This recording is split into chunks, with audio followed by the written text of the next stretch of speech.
Hello, good morning mga kabigtan. Today is April 29, 2024. Magbibigay naman tayo ng pampaswerte ngayong araw. So, hot number 4 today, ay balik na to na guys, 236 gyapon. Tanaw na to, ibalik ba na nila. So, bagdokin na nyo balik si 236. Kung ikaupat mo gawas karong adlaw, swerte mo. So, trispitary lang po yung 236 guys, kay grabe kay pangwarta karon sa PCSO.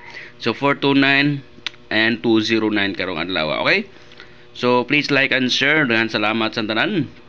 So, grabe no, 3 times gibalik lang 236 no. Daghang na puso na, grabe.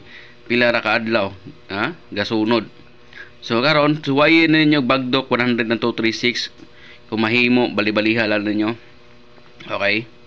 Base mag 237. So dali ko'y pamintin no, comment down below ang pamintin no. Okay, comment down below.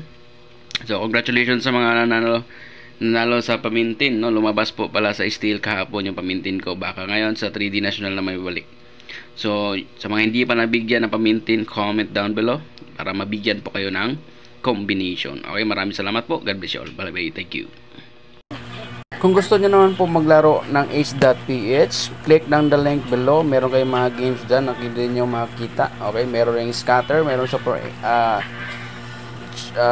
casino. Okay, click lang the link below.